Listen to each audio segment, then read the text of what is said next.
The airlock hissed open. A soft glow spilled into the bay, carrying with it a scent like ozone and crushed stone. The first of the Cathvar emerged. They moved smoothly, their bodies composed of shifting lattices of light and crystal. They had no clear shape. One moment a form resembled something humanoid.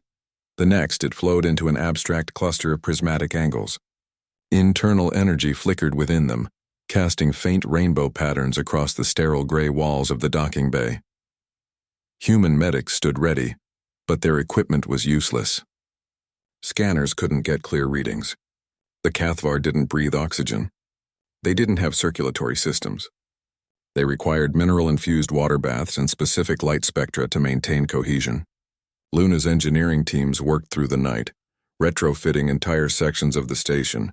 They built holding tanks filled with enriched electrolytic solutions. They installed banks of full-spectrum luminescence panels. It wasn't medicine.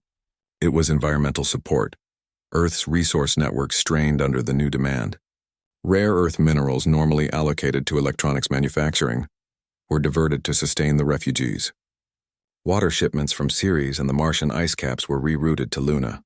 Colonies in the belt registered formal complaints. Their quotas were increased. Their supply chains interrupted.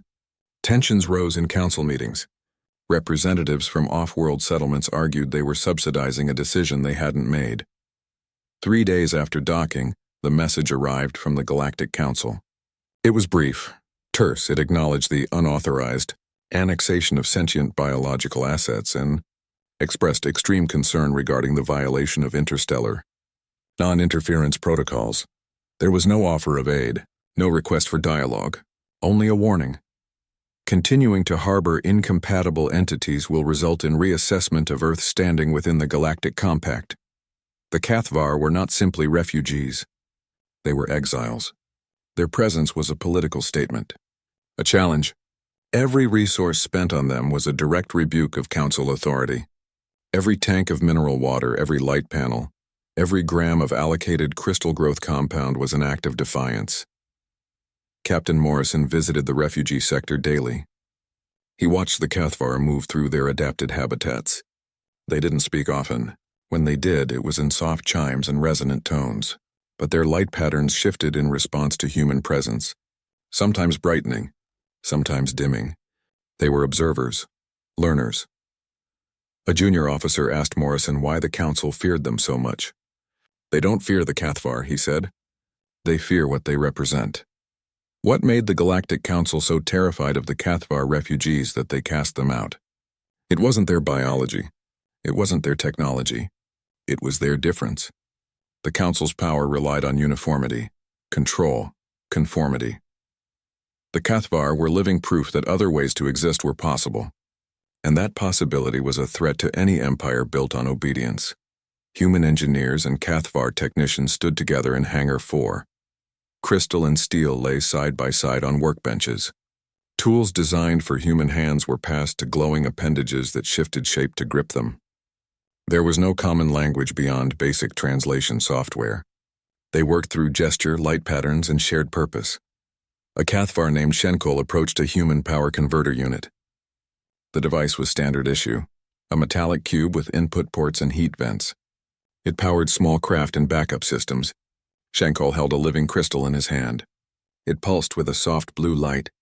He did not ask permission. He placed the crystal against the converter's housing. Human engineers watched, sensors active. They expected interference, energy signature mismatch, system failure. Instead, the crystal adhered to the metal surface. Thin filaments of light extended from its structure, probing the seams of the converter. Wires inside glowed. The metal did not reject the intrusion. It accepted it. The converter hummed. Not the usual industrial drone. A deeper resonant frequency. The crystal's light spread through the circuitry, integrating with the conduction pathways. Readings on the engineering panel stabilized, then improved. Power output increased by 18%. Efficiency curves shifted. Heat dissipation dropped to near zero. Shenkol adjusted the crystal's position slightly. His form rippled, light patterns flashing in a sequence the translators interpreted as focus. The converter's housing began to change. Metal molecules realigned, bonding with the crystalline structure. It was no longer a machine with an added component. It was a single fused entity. Engineers ran diagnostics. The hybrid system outperformed any existing power unit. It was more stable, more responsive. It could channel energy types previously considered incompatible. Human electrical systems could now run on Cathvar organic energy signatures. Cathvar crystals, in turn, could be enhanced and stabilized by human metallurgy and engineering. Shenkol observed the results. His form brightened. Through the translator, he spoke. "Make new thing." The phrase was simple, almost childlike, but the concept was radical. This was not adaptation. It was synthesis, a technology that belonged wholly to neither species but to both. Word spread through Luna Station. Teams began other experiments. Cathvar crystals were integrated into comm systems. Signal clarity improved dramatically. Range extended. They were embedded into hull plating. The material became lighter, stronger, self-repairing. Each success built on the last. The hangar became a laboratory of hybrid innovation. The work was practical, necessary. Resources were scarce. The Council's sanctions were beginning to bite. But it was also symbolic. Every fused crystal, every blended system was a statement. The Galactic Council had declared these beings incompatible. Here in this hangar, they were becoming essential. Captain Morrison visited the hangar. He watched a Cathvar technician weave light into the wiring of a drone. A human engineer adjusted the frequency of a luminescence panel to strengthen the crystal's growth. There was no division between them, only collaboration. He knew the Council's observers would see this. They would report it. They would not see it as progress. They would see it as contamination. How did human technology merge with alien biology to create something neither species thought possible? By abandoning the idea of purity, by allowing two different systems to touch, to change each other, to become something new. The Council feared mixture. They enforced separation. But here at the edge of human space, mixture became strength. The future was not happening despite their differences. It was happening because of them. The Obsidian ship arrived without warning. It was sleek, polished to a mirror finish with no visible weapons or thrusters. It moved through Earth's orbital space as if it owned the void. Its designation was diplomatic. Its design was a threat. This was the hegemony's preferred method, intimidation disguised as protocol. Ambassador Zathar debarked alone. He wore simple gray robes. His face was sharp, angular. His eyes were black and depthless. He did not request a meeting. He demanded one. President Amy Foster received him in the orbital conference room. No aides, no translators. The room was built for transparency. Clear walls showing Earth below, stars above. Star stood opposite her. He did not sit. He delivered his message in Galactic Standard. His voice was flat, toneless.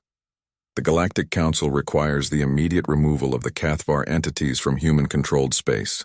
They are to be ejected into the void. No provisions, no assistance. Their biological signatures must be erased from your records. He paused. Let the words hang.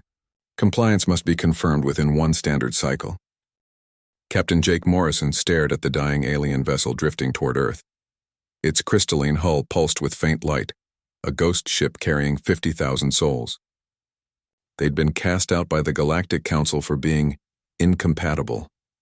Now humanity faced a choice: follow galactic law and let them die, or defy the most powerful empire in known space. What happened next would change the fate of both species forever. Dr. Lisa Hayes sat at her console on Luna Station, her fingers moving across the display with practiced precision. The signal was faint, almost buried in the solar winds, a chime-like frequency layered beneath standard galactic protocols. She isolated the transmission, filtering out interference from the dying ship's failing systems. It wasn't just weak. It sounded brittle, like glass on the edge of shattering. The Cathvar vessel drifted closer, its crystalline structure reflecting the dim light of distant stars. Each pulse from its hull grew fainter, like a fading heartbeat. Captain Morrison watched from the command center, sensors mapping every fluctuation in energy output. He saw the trajectory lock. There was no changing course now. The ship would enter Earth's orbit in minutes, or break apart trying. The message decoded slowly. Hayes adjusted the gain, stripping away layers of static until the voice emerged, a resonant melodic tone underscored by desperation. We asked the Council for help, it said. The words translated crisply into Standard. They said we were incompatible. There was no request for medical aid, no call for repairs, only a plea for refuge, sanctuary. On Earth, the response was fractured. Some officials argued this was a humanitarian emergency. 50,000 lives hung in the balance. Others saw a trap. The Galactic Council didn't exile people. They erased them. Accepting the Cathvar wasn't just defiance.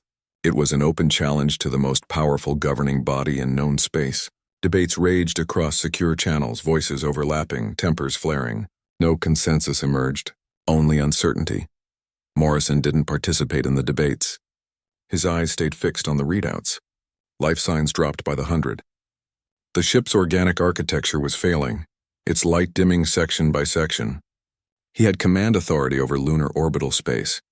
The decision in that moment was his alone. He opened a direct channel to the Cathvar ship, bypassing all diplomatic relays. No consultation, no permission requested. His voice was calm, stripped of hesitation. "This is Captain Jake Morrison of Luna Station. Maintain your current trajectory. Prepare for docking sequence." Then he added 7 words that would sever Earth's neutrality forever. "You are not incompatible. You are welcome here."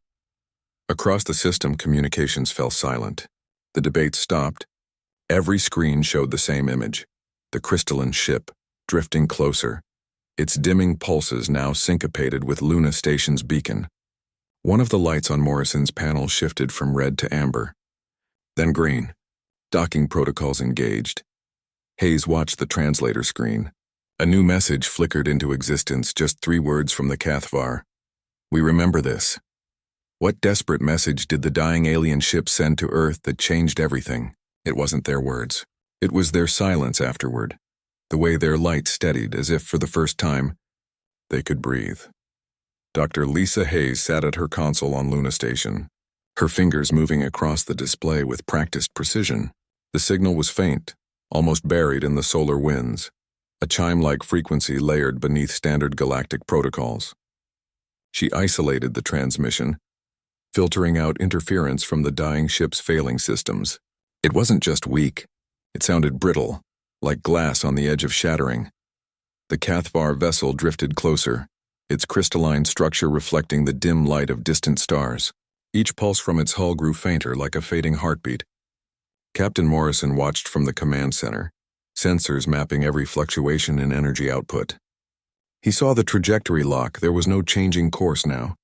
The ship would enter Earth's orbit in minutes, or break apart trying. The message decoded slowly. Hayes adjusted the gain, stripping away layers of static until the voice emerged, a resonant melodic tone underscored by desperation. "We asked the Council for help," it said. The words translated crisply into Standard. They said we were incompatible. There was no request for medical aid, no call for repairs, only a plea for refuge, sanctuary. On Earth, the response was fractured. Some officials argued this was a humanitarian emergency. 50,000 lives hung in the balance. Others saw a trap. The Galactic Council didn't exile people. They erased them. Accepting the Cathvar wasn't just defiance. It was an open challenge to the most powerful governing body in known space. Debates raged across secure channels, voices overlapping, tempers flaring. No consensus emerged, only uncertainty. Morrison didn't participate in the debates. His eyes stayed fixed on the readouts. Life signs dropped by the 100. The ship's organic architecture was failing, its light dimming section by section. He had command authority over lunar orbital space. The decision in that moment was his alone. He opened a direct channel to the Cathvar ship, bypassing all diplomatic relays. No consultation, no permission requested. His voice was calm, stripped of hesitation. "This is Captain Jake Morrison of Luna Station. Maintain your current trajectory. Prepare for docking sequence." Then he added 7 words that would sever Earth's neutrality forever. "You are not incompatible. You are welcome here." Across the system, communications fell silent. The debate stopped. Every screen showed the same image, the crystalline ship, drifting closer, its dimming pulses now syncopated with Luna Station's beacon. One of the lights on Morrison's panel shifted from red to amber, then green. Docking protocols engaged. Hayes watched the translator screen. A new message flickered into existence, just 3 words from the Cathvar. We remember this. What desperate message did the dying alien ship send to Earth that changed everything? It wasn't their words. It was their silence afterward. The way their light steadied, as if for the first time, they could breathe. The docking clamps locked into place with a heavy thud that echoed through Luna Station's outer bays. The Cathvar ship settled against the human-made airlock, its crystalline structure pressing against reinforced titanium. The two materials did not meld. They met, an uneasy marriage of organic geometry and cold industrial design. Light pulsed within the alien vessel's hull, slow and rhythmic, like a nervous system calming itself. Foster remained still. She had expected sanctions, negotiations, not this. And if we refuse? Star's expression did not change. Then Earth will face total economic and technological isolation. All trade routes will be closed. All shared scientific databases will be locked. Diplomatic relations will be severed. Further non-compliance will result in orbital blockades. Eventually, expulsion from galactic compact space. Possible military engagement. The justification was the same one they had used for exiling the Cathvar. Incompatibility. A threat to galactic stability. Star's eyes held no emotion, no curiosity. This was not a discussion. It was a test, a measure of Earth's obedience. The Council did not want a reason. It wanted submission. Foster looked past him. Through the clear wall, she could see the distant glint of Luna Station. The Cathvar were there, working alongside human engineers, learning, contributing. She thought of the hybrid systems they were building, the new technologies, the shared purpose. To comply would be to betray them, to become the Council's instrument of execution. But refusal meant war. On paper, it was a war humanity could not win. The Council's fleet outnumbered Earth's defenses 100-1. Their technology was generations ahead. Their territory spanned star systems. The logical choice was clear: sacrifice the few to save the many. Yet Foster knew logic had limits. This was not about resources or strategy. It was about principle. The Council did not govern, it ruled. Its peace was enforced through fear. Its stability was built on exclusion. To eject the Cathvar would not save Earth. It would only prove humanity was willing to participate in its own oppression. She met Star's gaze. The Cathvar are under our protection. They will remain. Star did not react. He had expected this. Or perhaps he had not. It didn't matter. Then you have chosen isolation, he said. He turned, left the room. His ship departed as silently as it had arrived. Why did the Galactic Council's ultimatum reveal their true nature as oppressors rather than peacekeepers? Because they did not offer compromise. They did not provide evidence. They demanded absolute obedience. Their definition of stability required the eradication of difference. Their concept of peace relied on the silence of the oppressed. In that demand, they showed their face. Not protectors. Not guides. Enforcers. And Foster's refusal was not just a defense of the Cathvar. It was a declaration that humanity would not become what it hated, even if it cost them the sky. The Obsidian ship arrived without warning. It was sleek, polished to a mirror finish with no visible weapons or thrusters. It moved through Earth's orbital space as if it owned the void. Its designation was diplomatic. Its design was a threat. This was the hegemony's preferred method. Intimidation disguised as protocol. Ambassador Zithar debarked alone. He wore simple gray robes. His face was sharp, angular. His eyes were black and depthless. He did not request a meeting. He demanded one. President Amy Foster received him in the orbital conference room. No aides, no translators. The room was built for transparency. Clear walls showing Earth below, stars above. Zithar stood opposite her. He did not sit. He delivered his message in galactic standard. His voice was flat, toneless. The Galactic Council requires the immediate removal of the Cathvar entities from human-controlled space. They are to be ejected into the void. No provisions. No assistance. Their biological signatures must be erased from your records. He paused. Let the words hang. Compliance must be confirmed within one standard cycle. Foster remained still. She had expected sanctions, negotiations, not this. And if we refuse? Star's expression did not change. Then Earth will face total economic and technological isolation. All trade routes will be closed. All shared scientific databases will be locked. Diplomatic relations will be severed. Further non-compliance will result in orbital blockades. Eventually, expulsion from galactic compact space. Possible military engagement. The justification was the same one they had used for exiling the Cathvar. Incompatibility. A threat to galactic stability. Star's eyes held no emotion, no curiosity. This was not a discussion. It was a test. A measure of Earth's obedience. The Council did not want a reason. It wanted submission. Foster looked past him. Through the clear wall, she could see the distant glint of Luna Station. The Cathvar were there, working alongside human engineers, learning, contributing. She thought of the hybrid systems they were building, the new technologies, the shared purpose. To comply would be to betray them, to become the Council's instrument of execution. But refusal meant war. On paper, it was a war humanity could not win. The Council's fleet outnumbered Earth's defenses 100-1. Their technology was generations ahead. Their territory spanned star systems. The logical choice was clear: sacrifice the few to save the many. Yet Foster knew logic had limits. This was not about resources or strategy. It was about principle. The Council did not govern, it ruled. Its peace was enforced through fear. Its stability was built on exclusion. To eject the Cathvar would not save Earth. It would only prove humanity was willing to participate in its own oppression. She met Star's gaze. The Cathvar are under our protection. They will remain. Star did not react. He had expected this. Or perhaps he had not. It didn't matter. Then you have chosen isolation, he said. He turned, left the room. His ship departed as silently as it had arrived. Why did the Galactic Council's ultimatum reveal their true nature as oppressors rather than peacekeepers? Because they did not offer compromise. They did not provide evidence. They demanded absolute obedience. Their definition of stability required the eradication of difference. Their concept of peace relied on the silence of the oppressed. In that demand, they showed their face. Not protectors. Not guides. Enforcers. And Foster's refusal was not just a defense of the Cathvar. It was a declaration that humanity would not become what it hated, even if it cost them the sky. Kate Sullivan sat in the dim light of her secure intelligence suite.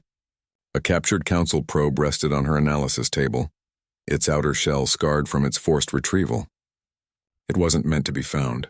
Its encryption was quantum level, designed to erase itself if tampered with. Her team had frozen its systems at absolute zero, stopping the self-destruct sequence with nanoseconds to spare. Now she worked alone. The fewer eyes, the better. She isolated a data stream buried deep within the probe's memory core. The files were not just encrypted. They were wrapped in layers of deception protocols, each designed to mislead and corrupt any unauthorized access attempt. She bypassed them one by one. Her tools were human-made, patched with Cathvar crystalline processors. The hybrid systems saw through Council code that would have stalled pure human technology for years. The first files she cracked were historical, records spanning centuries, dozens of species: the Veltar, the Morak, the Sylph. Each entry labeled with the same designation: incompatible.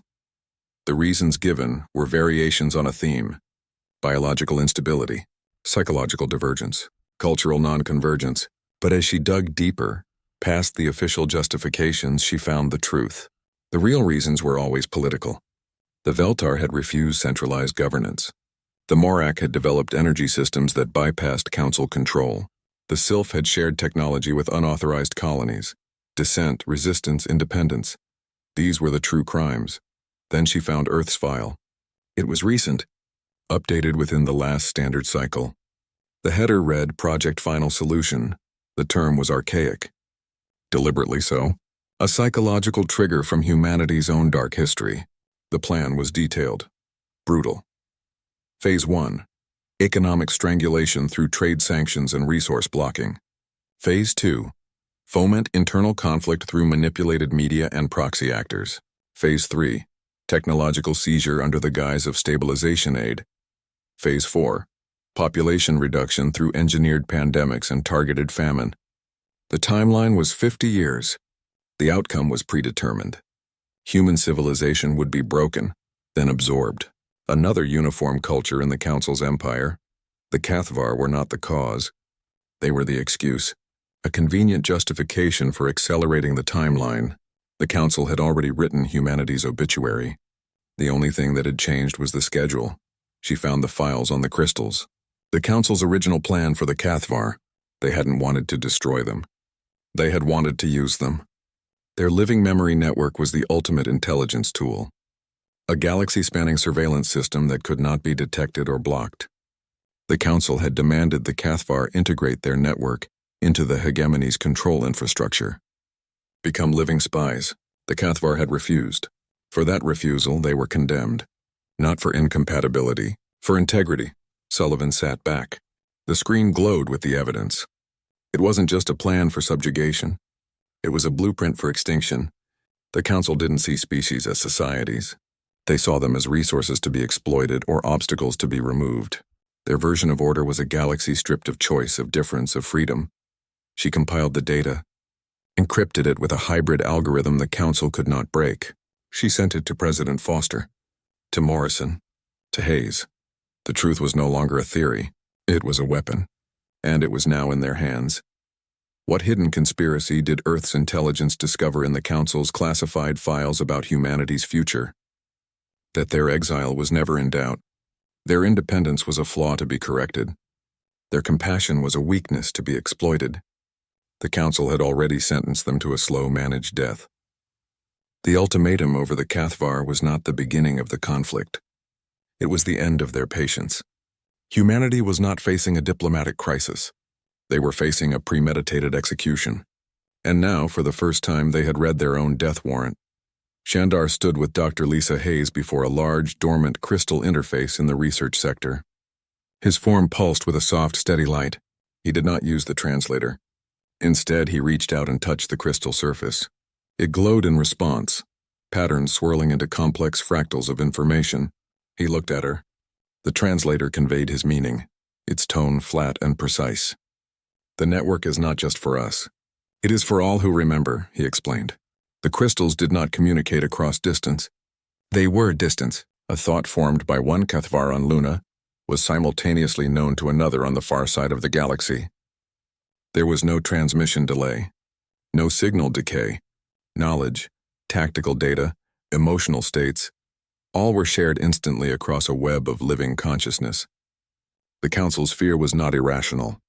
It was a calculated response to a power they could not control, could not monitor, and could not replicate.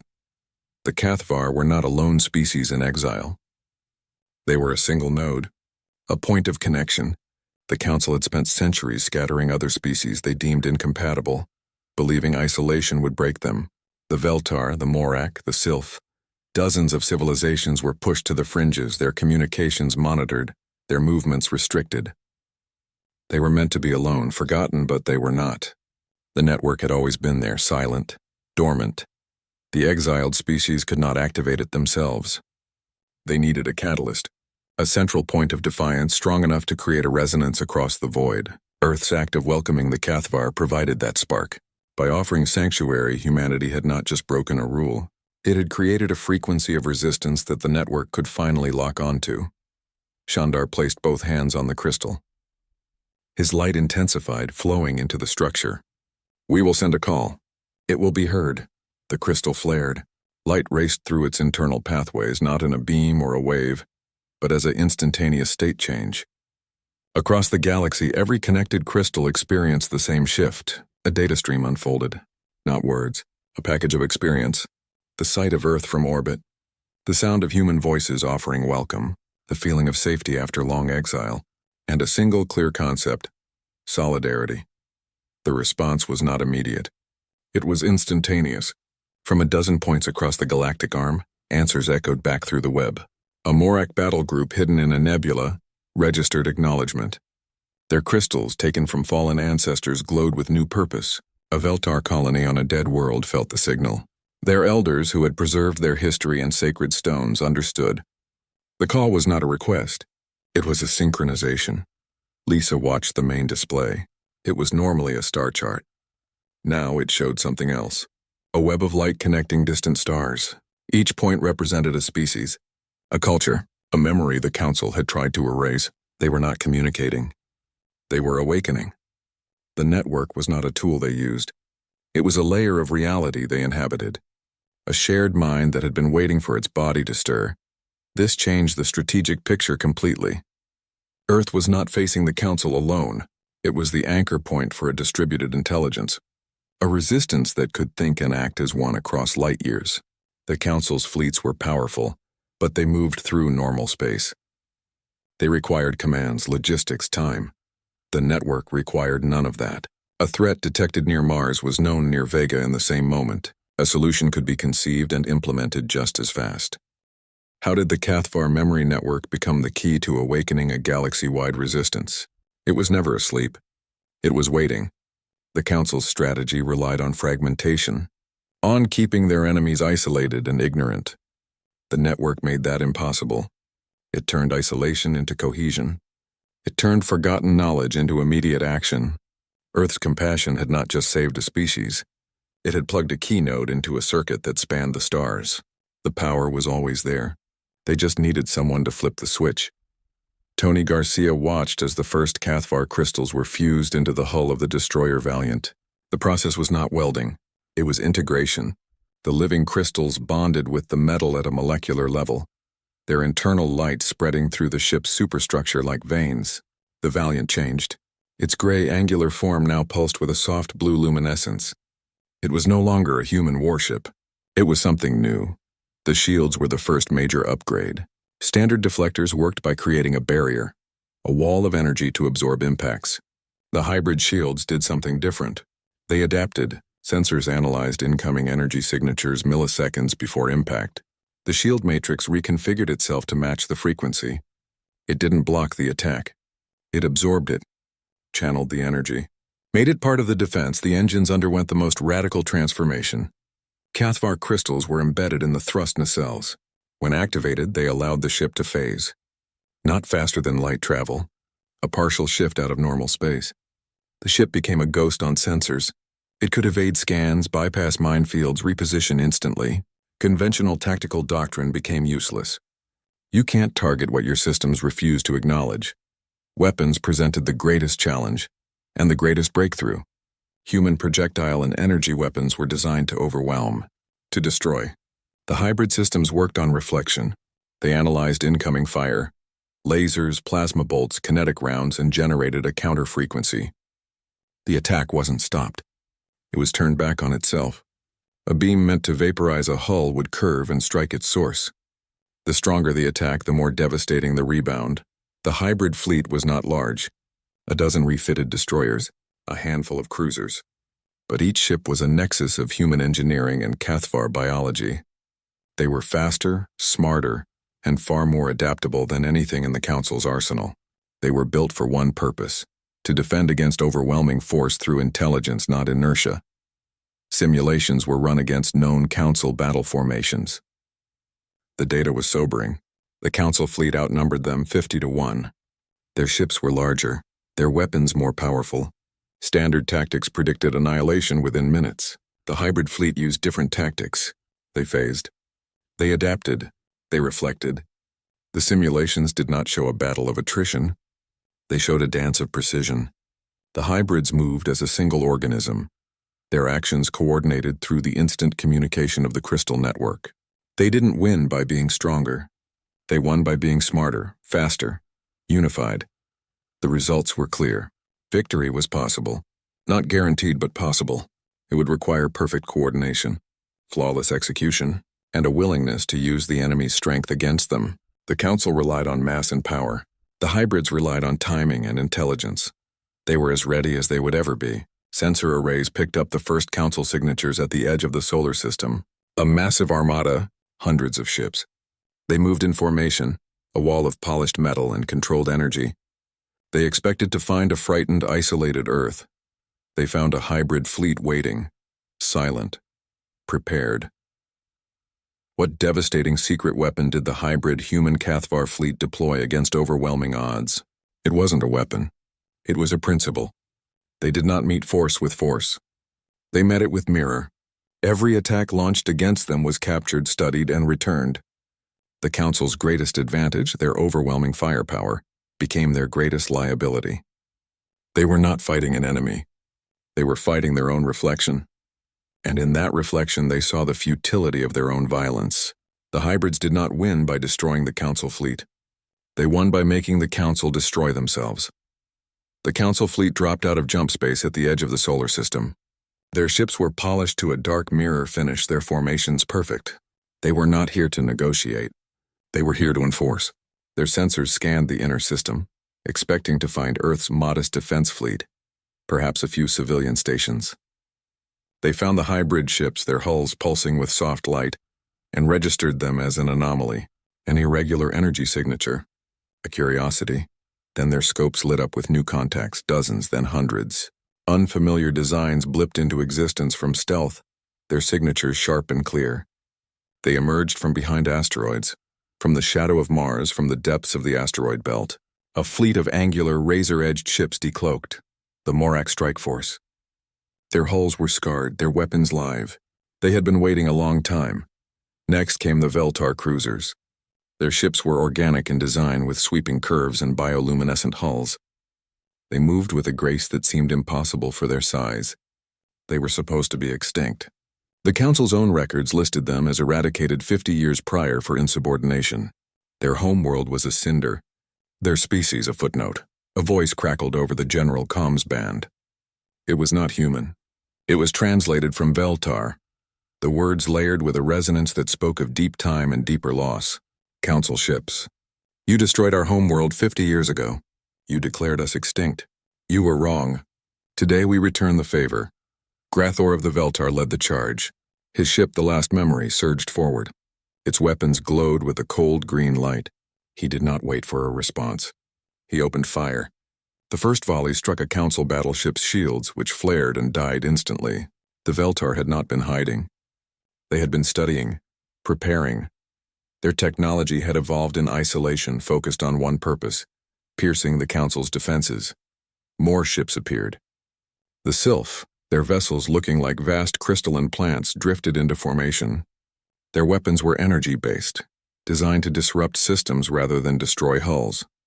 The Morak moved in, their attack patterns brutal and efficient. They targeted engines, weapons arrays, command decks. They were not here to disable. They were here to kill.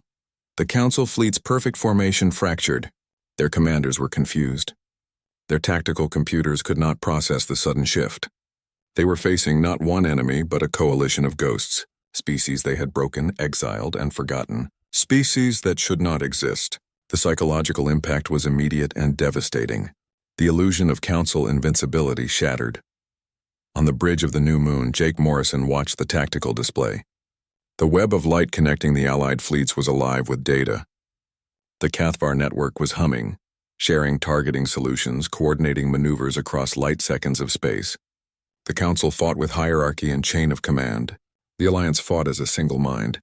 A shared purpose. The battle was no longer about numbers or raw power. It was about coordination and surprise. The Council's ships were powerful, but they were slow to adapt. They were trained to fight predictable enemies. This was not predictable. This was a reckoning. The past had returned, and it was armed. Which supposedly extinct alien species emerged from hiding to join the final battle? The Veltar were the first. Their return a declaration that the Council's records were lies. But they were not alone. The Morak brought their relentless brutality. The Sylph brought their system-disabling precision. And others too, smaller groups, each with their own grievances, their own histories of loss.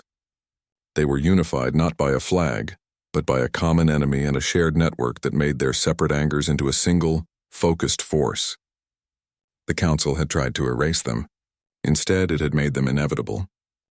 Captain Jake Morrison stood on the bridge of the new moon, his eyes fixed on the tactical display. The Council fleet advanced in a tight formation, their ships gleaming like polished knives in the dark. He gave the order. The hybrid ships phased.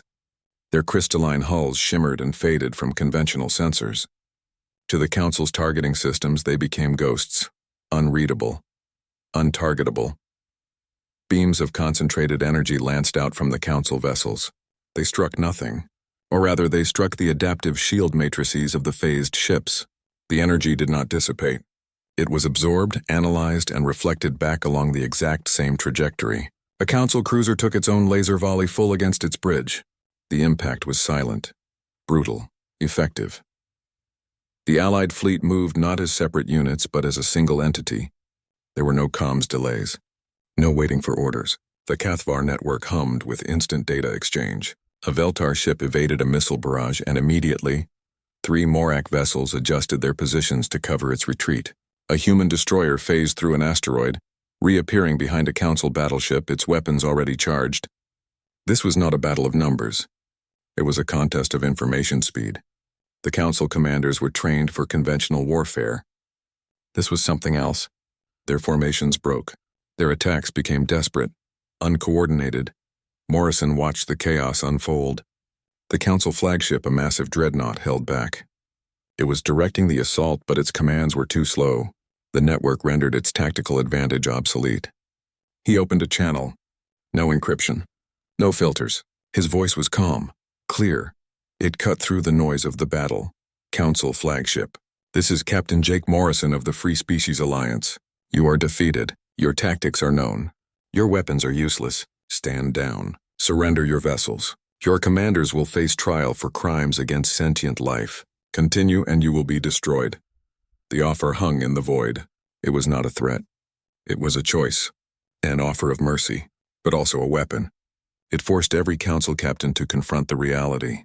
They were not enforcing order. They were perpetuating aggression. Their entire authority was built on the premise that resistance was futile. That mercy was a weakness. Morrison's words undermined that foundation. On the tactical display, lights began to change. First one, then a dozen council ships powered down their weapons. Their shields deactivated. Their engines went idle. They had received the same data through the network. They knew the battle was lost. They also knew the offer was genuine. The will to fight evaporated. The illusion of invincibility shattered. The council flagship did not respond. It tried to rally its remaining forces. But the chain of command had broken. More ships disengaged. The dreadnought was left isolated, a symbol of power with no one left to command. It turned, its engines flared. It began a retreat. Not in formation, alone. How did a single act of mercy trigger the collapse of a galactic empire built on fear? Because the Council's power relied on the belief that they were inevitable, unbeatable, that no one would dare show compassion in the face of their strength. Morrison's offer proved otherwise. It showed that strength could include mercy, that victory did not require annihilation. It gave the Council's own forces a choice they never knew they had: to stop, to surrender, to live.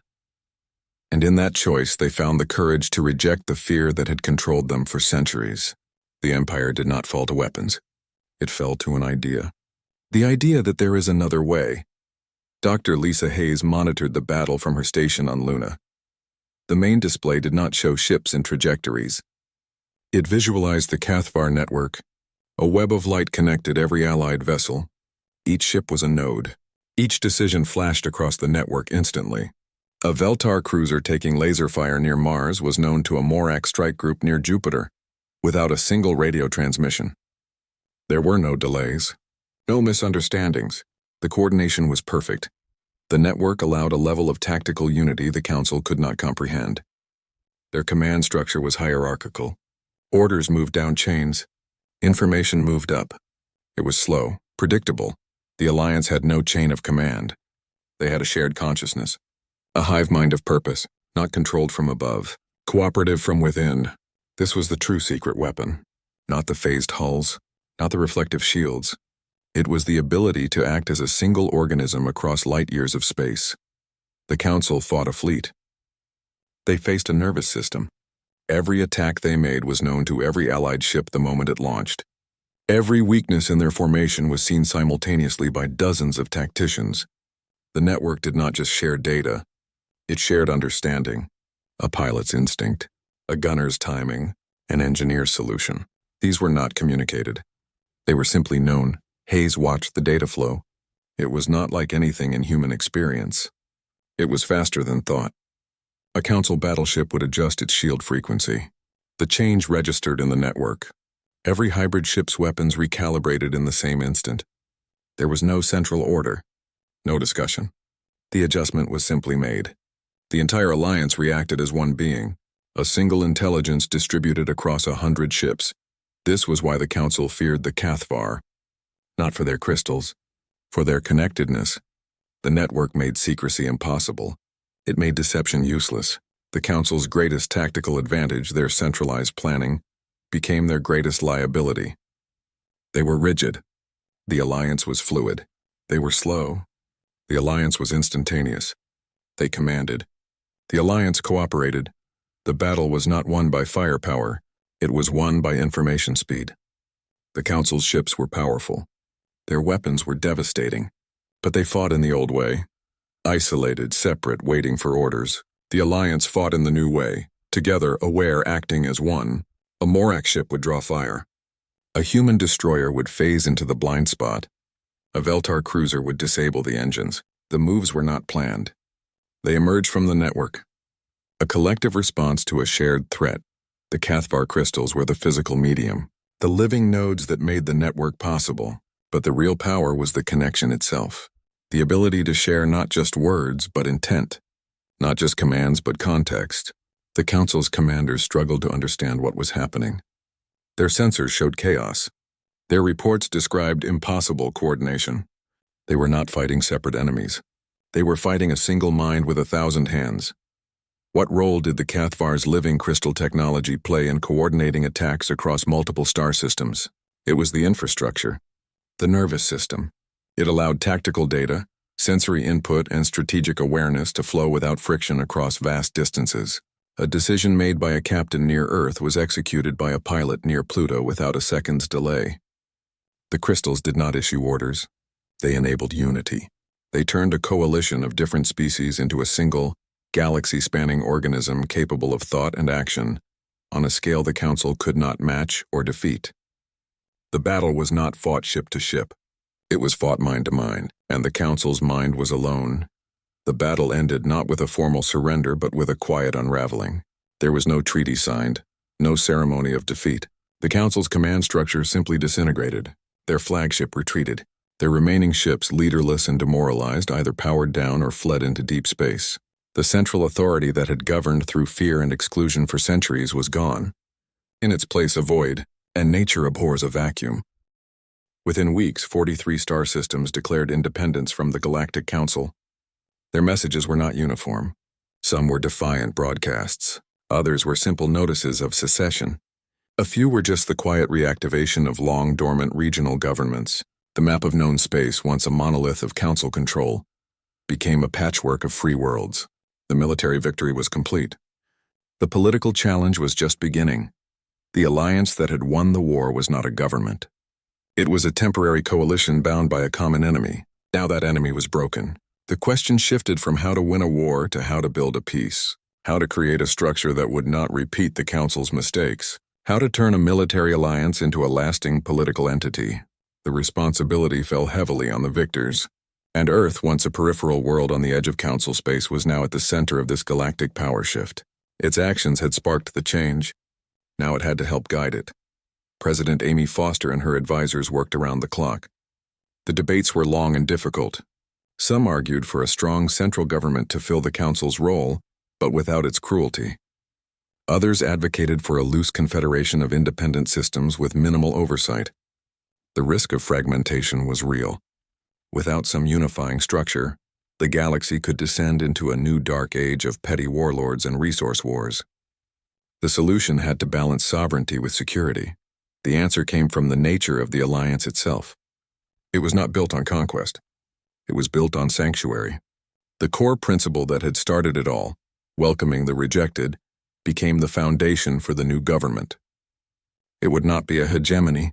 It would be a coalition. Membership would be voluntary. Each species, each world would retain its sovereignty, its laws, its culture. The central authority would exist only to facilitate cooperation, provide mutual defense, and uphold the one non-negotiable rule: refuge for those in need. This was the transformation. Earth's refugee crisis was no longer a crisis. It was a blueprint. The act of saving the Cathvar had demonstrated a new way to exist in the galaxy. not through domination but through compassion, not through enforced conformity, but through accepted difference. The new alliance's strength would not be in its uniformity but in its diversity. 100 different species, 100 different technologies, 100 different ways of thinking, all working together by choice. The very thing the Council had tried to eradicate became the greatest source of stability. The first project of this new alliance was the construction of a headquarters. Not a military command center, a diplomatic station, a place for meeting, for trade, for cultural exchange. It was named New Hope. Its walls were grown, not built, a fusion of Cathvar crystal and human engineering, self-repairing, adaptive, alive. It was a physical symbol of the new era. It stood as a promise that the galaxy could be organized around a different principle, not fear of the other, but strength in the other. How did Earth's refugee crisis transform into the foundation of a new galactic alliance? It provided the moral and practical template. The crisis proved that compassion could be a source of power, that welcoming the outcast could build loyalty stronger than any enforced treaty. The alliance was not built on a military victory. It was built on the principle that made that victory possible, the principle that a society is judged not by how it treats its most powerful, but by how it treats its most vulnerable. Earth had passed that test, and in doing so, it offered the galaxy a new test to aspire to. President Amy Foster and Dr. Lisa Hayes sat at a polished table, the draft of the Free Species Alliance Charter displayed between them. The document was not long. It did not need to be. Its core principles were simple, born from the event that started it all. It established a coalition, not a hegemony. Membership was voluntary. The sovereignty of each species was explicitly respected. There would be no central authority forcing compliance. No single species would hold veto power. The entire structure was designed to prevent the concentration of power that had corrupted the Council. The fundamental rule was clear. The Alliance was a place where refugees were welcome. Any species facing persecution, exile, or threat could request sanctuary. The request could not be denied without a full Council vote. This was the moral heart of the new government. The principle that had saved the Cathvar was now encoded as galactic law. It was a direct and permanent rebuke to the Council's policy of exclusion. Governance would be handled by a rotating council. Representatives from each member species would serve limited terms. Decisions required a supermajority. Defense was a shared responsibility. Each member would contribute to a common fleet, but would also maintain its own forces. The system was built on checks and balances. It was designed to be slow, deliberate. It was meant to make unilateral action almost impossible. The goal was not efficiency, it was prevention of tyranny. Their first project was New Hope Station.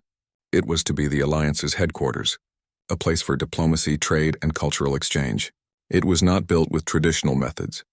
Human engineers and Cathvar technicians worked together, growing the station's structure. Its walls were living crystal fused with advanced alloys. They were self-repairing. They could grow and adapt over time, adding new sections as the Alliance expanded. The station was not a static monument. It was a living, breathing entity. It served as a physical symbol of the new era. Its design was organic, its form both beautiful and functional.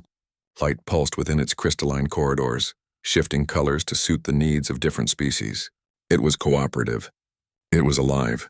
It stood in stark contrast to the cold, imposing architecture of the old Council fortresses. This was not a seat of power meant to intimidate.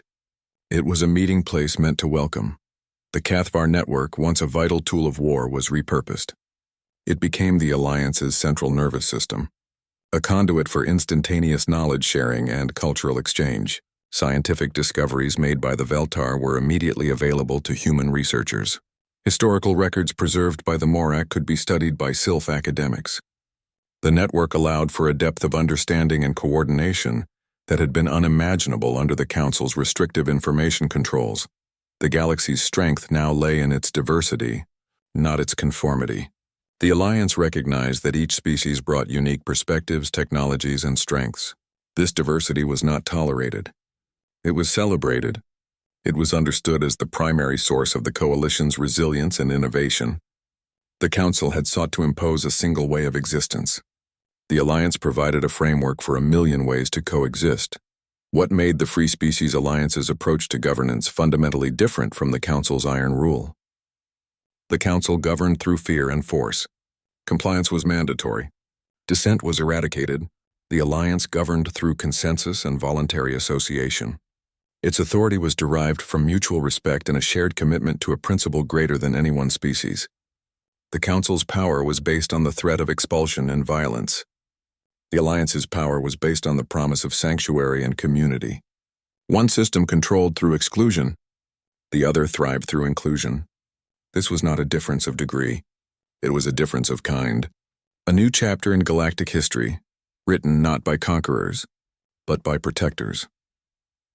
The USS New Horizon drifted silently along the edge of Alliance space, its hybrid hull a seamless fusion of crystalline growth and forged metal. It carried a mixed crew, human, Cathvar, Veltar, operating as a single unit. They were not just patrolling. They were demonstrating the new reality, a reality where difference was not just accepted. It was integrated. Captain Sandra West monitored the long-range sensors from the command chair. The displays showed empty space. Quiet. Then a signal registered. Faint. Intermittent. It was a tonal pattern, a sequence of chimes and glass-like harmonics buried in the background radiation. She knew that cadence. It was the same musical glass frequency the Cathvar had used in their distress call. A signature of exile. She ordered a course change. The New Horizon adjusted smoothly, its engines humming with the stable energy of fused technology. They tracked the signal to its source, a derelict vessel adrift in the outer system. It was small. Its design was unfamiliar, organic. Its hull resembled woven plant matter, dried and brittle. Scorch marks marred its surface. It was drifting. Powerless scans identified the occupants. Sylph, a photosynthetic plant-based species. Council records listed them as extinct, a myth. Their crime was the same: incompatibility. They did not fit the Council's narrow definition of life. They were different. Therefore, they were disposable. West did not open a channel to command. She did not request instructions. The Alliance charter was clear. The procedure was established. She activated the comms. Her voice was calm, firm. She spoke the words that had become more than a phrase. They were a protocol, a promise, unidentified vessel. This is Captain Sandra West of the Free Species Alliance vessel New Horizon. You are welcome here. There was a long silence. Then a response, a soft rustling sound like leaves in a gentle wind. The translation software parsed it. We hear you. We accept. The Sylph ship was towed to the nearest station. Its occupants were given aid. Their needs were specific. Light spectra for photosynthesis. Nutrient-rich solutions. They were not victims. They were survivors. They carried knowledge. History. Another piece of the galaxy the Council had tried to erase. They became the 51st species to join the Alliance. The process was not a negotiation. It was an affirmation. The pattern was repeating, but now it was not an act of rebellion. It was policy. The very structure of the government was designed to facilitate this. To make compassion operational, to turn mercy into a function of state. This was the ripple effect. The decision to welcome the Cathvar had not just saved one species. It had created a system that would save countless others. It had transformed a single act of defiance into a permanent feature of galactic civilization. The Council had built walls. The Alliance built bridges, and the bridges were being crossed. The arrival of the Sylph proved that humanity's compassion had permanently changed the galaxy's future. It demonstrated that the new system worked, that it could identify need and respond to it without hesitation, that it could grow not through conquest but through inclusion. The Alliance was not just a political entity. It was a gravitational force, pulling in the lost, the forgotten, the excluded, offering them a place, a home. The galaxy was being rewired not for control but for connection. And the connection was spreading, one welcome at a time. The crystalline spires of New Hope Station reached further into the void with each passing cycle. They were not built so much as grown, their structures a seamless blend of Cathvar organic engineering and human metallurgy.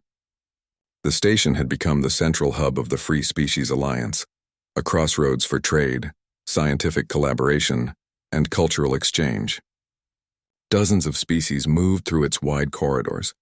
The air hummed with a dozen different languages, the scent of alien botanicals, the low thrum of hybrid power systems. It was a place of constant, vibrant activity. Within its walls, the Cathvar network functioned as a silent, living foundation. It was not a tool that was used. It was a layer of the station's reality, like the atmosphere or the light. Knowledge flowed through it. A scientific breakthrough in a Veltar lab was instantly accessible to a human researcher in another sector. A historical record preserved by the Morak could be studied by a Sylph academic without a single data transfer request. This instant, seamless sharing of information fostered a depth of understanding that had been impossible under the Council's restrictive control of knowledge. In the station's central gardens, children of different species played together under the soft, full-spectrum light. The light fed not only the Sylph children who drew energy through photosynthesis, but also the crystalline flowers that grew from the walls and floor. A young human girl watched as a Cathvar child's form shifted to mimic the shape of a floating bubble. A Veltar boy explained the rules of a game in a mix of standard and his own tongue. This scene of interspecies harmony was not enforced. It was natural. It was the product of a system designed for inclusion, not exclusion. Here, being different made you valuable, not dangerous. The galaxy was not at a perfect peace. Threats remained. Conflicts flared on the fringes. Pirate bands, isolated warlords, remnants of the old Council's military who refused to surrender. But these threats were now faced by a united front. Isolated worlds no longer lived in fear of expulsion for failing to conform. They knew that a call for help would be answered not with judgment, but with support. The Alliance's combined fleet could respond faster, and with greater coordination than any single species could muster alone. Security was now a shared responsibility and a shared strength. The concept of home had been fundamentally rewritten. It was no longer just a single planet or a specific biome. It became safety. It was belonging. It was the promise of a place where one would not be cast out for being different. This promise, first made by a single captain to a dying ship, was now the central tenet of a galactic government. It was a promise upheld by the entire Alliance, its charter, and its combined will. The galaxy had been systematically rewired. The old pathways of control and fear were severed. In their place, new connections were forged based on mutual respect and voluntary cooperation. This shift from control to connection was made physically possible by the Cathvar's living crystal technology. Its role in coordinating military actions across star systems was profound. The network allowed for a level of tactical unity the Council's rigid command structure could not comprehend.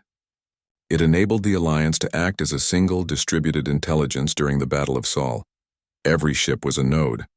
Every decision was shared instantly.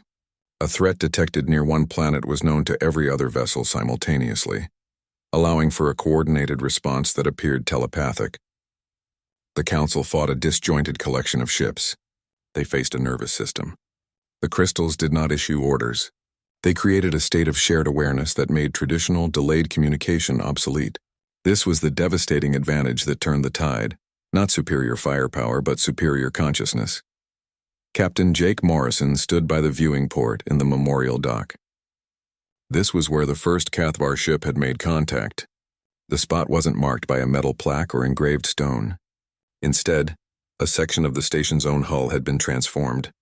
A hybrid crystal grew there, fused into the metal, its surface smooth and cool to the touch. It pulsed with a soft internal light, a steady, slow rhythm, like a heartbeat. It was a living memorial, a permanent part of the station's structure. He remembered the ghost ship drifting out of the void, its crystalline hull fading, the desperation in that translated message. He remembered the weight of the decision, the protocols he ignored, the fear in the comms from Earth. He had chosen mercy over procedure, sanctuary over safety. That single choice had set everything in motion. It had not just saved lives. It had shattered an empire built on fear. The Galactic Council's entire philosophy was a lie. They claimed safety came through exclusion, through conformity, through the ruthless elimination of anything different. They argued that strength required purity. That power demanded uniformity. Morrison's act and Earth's support of it proved the opposite. True strength was found in compassion. Real power was built on diversity. The Alliance didn't win the war with bigger weapons. It won with better ideas. Ideas the Council could not comprehend and therefore could not defeat. The memorial crystal pulsed softly, its light reflecting in the viewport. Beyond it, the stars were no longer points of cold isolation. They were connected, a living, breathing network of worlds and species. The scattered children of the Council's cruelty were now the architects of a new galaxy. They were free, not just from oppression, but from the very idea that difference was a weakness. The crystal was a reminder that this freedom began with a risk, a gamble on the better nature of beings from different stars. How did a single act of mercy trigger the collapse of a galactic empire built on fear? It didn't happen through force of arms. It happened by exposing a fatal flaw in the Council's logic. Their power relied on the absolute belief that no one would dare defy them. That compassion was a luxury no one could afford. That fear was the only rational response to their authority. Morrison's welcome was an irrational act. It was illogical. It was a gesture of pure, uncalculated empathy. This single act proved the Council's core assumption was wrong. It demonstrated that another way was not only possible, but powerful. It gave every species under Council control a new choice. They could continue obeying out of fear, or they could choose a different path. A path based on cooperation, not coercion. When the Council's fleet arrived to punish Earth, they did not find an isolated, frightened world. They found a coalition, a united front. The Council's tactics of intimidation were useless against an enemy that drew its strength from solidarity. The Empire did not fall to bombs or beams. It collapsed from within. Its subjects saw the alternative. They saw that the fear they lived under was a choice, and they chose differently, ship by ship, system by system. The Council's authority evaporated because its foundational myth was proven false. Safety does not come from building walls. It comes from building bridges. The memorial crystal is not just a reminder of the past. It is a beacon for the future. A steady, pulsing light that says one thing over and over: you are welcome here. The story of Earth and the Cathvar proves a single act of defiance can reshape a galaxy. It was not weapons or wars that broke the Council's control, but a principle, choosing compassion over convenience, unity over fear. Their empire fell not to force but to an idea, that sanctuary is stronger than exclusion. The future is not written by empires. It's written by those willing to say, you are welcome here. And that choice, once made, echoes farther than any empire's reach. The stars now belong to the compassionate, the courageous, the kind